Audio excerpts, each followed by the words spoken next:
Hello, everyone, and welcome to today's episode of cyBARR Chats. This is the second episode in our special series focused on privacy, and today we're joined by Swathi West, Healthcare and Compliance Manager, to discuss how to add privacy to your assessment. So Swathi, my first question for you is just, what is the difference between privacy and security, and how is that difference reflected when it comes to an assessment? Great question, Claire. People often mistakenly think privacy and security are the same. While they're closely related, they mean different things. The definition of privacy is the state or condition of being free from being observed or disturbed by other people. To keep it simple, for our purposes, it's helpful to think of privacy as the rights you have to control your personal information and how it's used.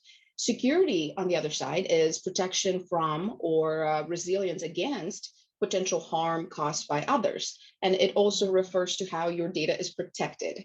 In the assessment side of things, for example, let's take HIPAA as an example. HIPAA security rule is different from HIPAA privacy rule.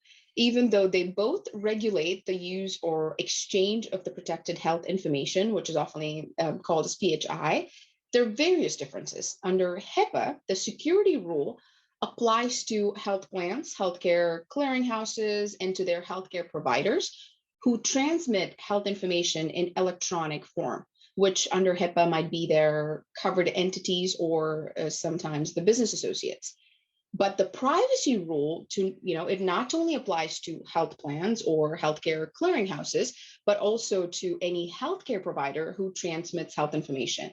So it's not just covered entities or business associates, it is all the healthcare providers. Another big difference in that security rule is, it only applies to electronic protected health information, or sometimes called as ePHI, that is stored in, maybe your computers or in the cloud, transmitted over the internet, and sometimes downloaded into your local drive or USB. But the security rule is not applicable to other forms. So if you think about a video recording or a message about your health information in your answering machine or any printed protected health information, that is not covered in security rule. But in contrast, the privacy rule applies to protected health information of a patient in general, not just electronic, any type of protected health information of a patient. It can be paper or other forms. So you see there are some differences between the security and privacy for sure. Thank you for that clarification. That was really helpful, especially with an example. So my next question is, what assessments or frameworks are there that exist to help organizations comply with privacy regulations? There are a number of assessments with privacy mappings that we can do today to help organizations comply with the privacy regulations. Some of these assessments vary by industry, right? Specific assessments are better suited for financial information or healthcare industries that might have more privacy regulations. For the majority of the organizations, ISO is a great choice to comply with privacy regulations.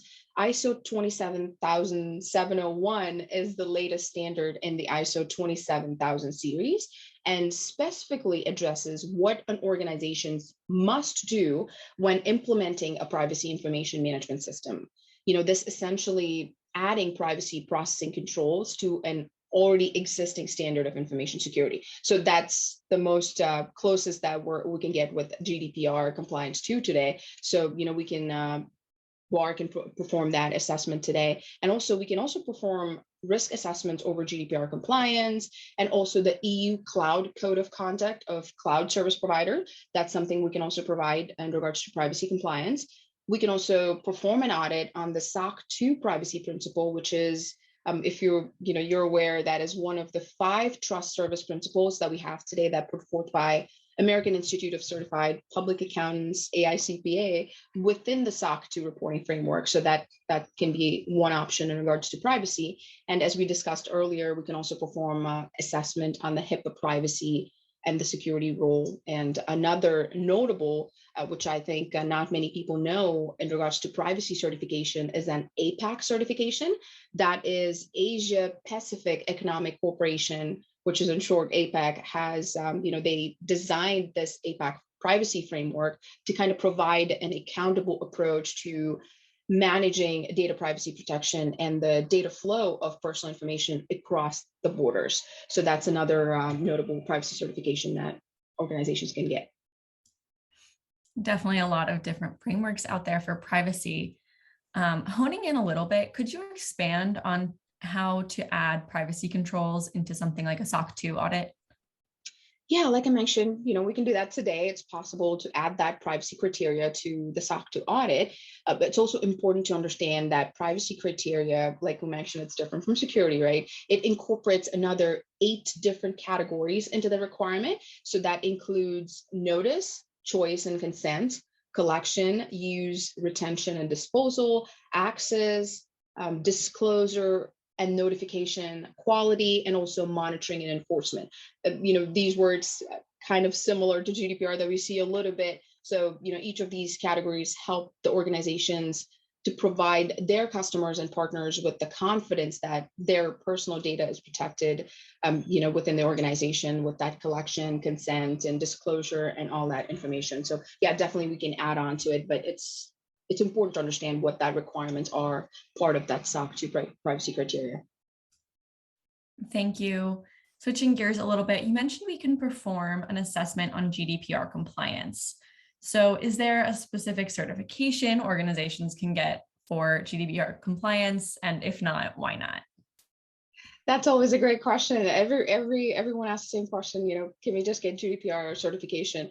There's no GDPR certification that's out in the world yet, but there's not just one framework that addresses GDPR, which kind of makes compliance a little bit tricky. But as I mentioned, ISO is the global framework, and the controls can get the organizations a little bit close with the GDPR compliance. And we also today help organizations performing the Microsoft data protection, which is a DPR. That's what's called in the world, which is, Microsoft requires their suppliers to adhere to and undergo an assessment for, and has a number of privacy components that closely resemble GDPR as well. So with ISO and also Microsoft, DPR is another great framework that's out in the world to kind of get that close to that GDPR compliance. And like I mentioned, BARR offers both of these assessments. So if you have any questions about any assessments or anything that's mentioned about in regards to APAC or any other frameworks, please contact us or let us know and we can help you out. Great. So, we're talking about all of these different frameworks. Is there one specific framework you might tend to recommend for organizations that would want to assess their privacy practices? I know, wouldn't that be easy to just, one size fits all, like a compliance framework that kind of addresses all the regulations? But unfortunately, like I mentioned, we have different frameworks.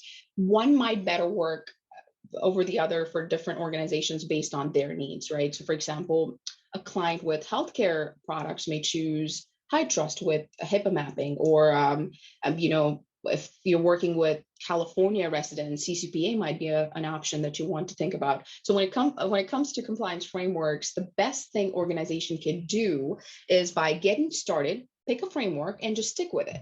And when organizations try to meet every framework, like, hey, this looks good and this looks good, or GDPR, CCPA, it becomes unnecessarily complicated.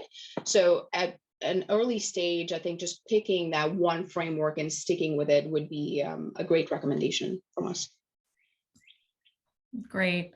So I have one last question for you, Swathi. What are the best practices an organization can implement to ensure a smooth audit process, especially when it comes to privacy?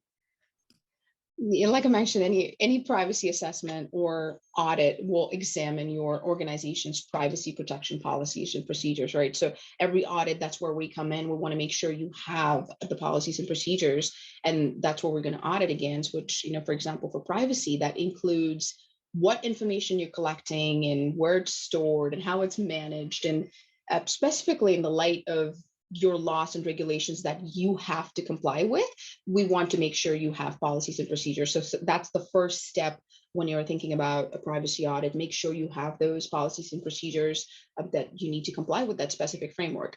And another tip I would say is definitely discuss with your operations and legal teams to understand what regulations you need to comply with, or you have to abide by, depending on where you do business.